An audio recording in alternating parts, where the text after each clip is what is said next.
শিখি একাডেমিতে তোমাদের সবাইকে স্বাগতম। প্রিয় শিক্ষার্থীরা, আশা করি তোমরা সকলেই ভালো আছো। বার্ষিক পরীক্ষা 2024-এর সংক্ষিপ্ত সিলেবাসের আলোকে এই ক্লাসটিতে আমরা আলোচনা করব অষ্টম শ্রেণীর ডিজিটাল প্রযুক্তি বইয়ের পঞ্চম অধ্যায়টি থেকে।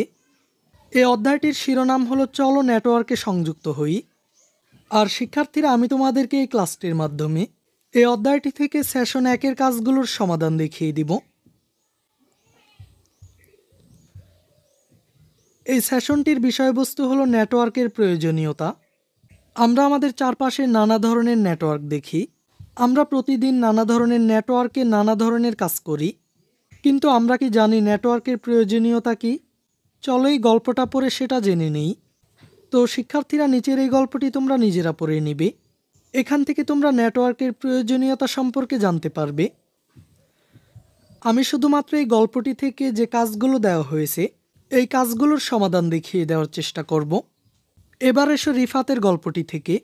কম্পিউটার নেটওয়ার্কের যে প্রয়োজনীয়তা বা সুবিধাগুলো সম্পর্কে জানলাম সেগুলো নিচের ছকে লিখি। তো আমাদেরকে এই ছকটিতে লিখতে হবে উপরের গল্পটি থেকে। আমরা কম্পিউটার নেটওয়ার্কের প্রয়োজনীয়তা বা যে সুবিধাগুলো সম্পর্কে জানতে পেরেছি। তো চলো আমরা এই ছকটির সমাধানটি দেখে নিই।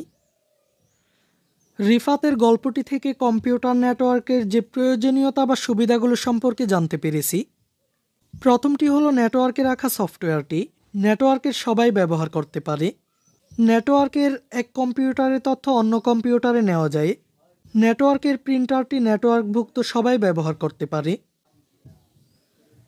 নেটওয়ার্কে রিমোট লগ ইন করে দূরে বসেও কাজ করা যায়। আর সবশেষ, নেটওয়ার্কের স্টোরেজ স্পেস সবাই শেয়ার করতে পারে এবং যে কোনো একটি কাজের ফরম্যাট রেখে দিলে সবাই সেটিকে টেমপ্লেট হিসেবে ব্যবহার করতে পারে। এবার চলো আমরা পরবর্তী সেশনের প্রস্তুতিমূলক কাজটি দেখে নিই।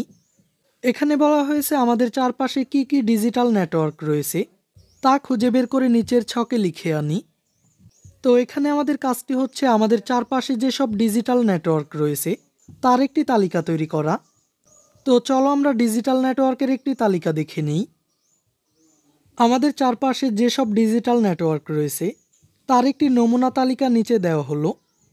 এগুলো হলো কম্পিউটার নেটওয়ার্ক, মোবাইল যোগাযোগ network, cable TV network, Bluetooth network এবং সবশেষ পার্সোনাল হটস্পট।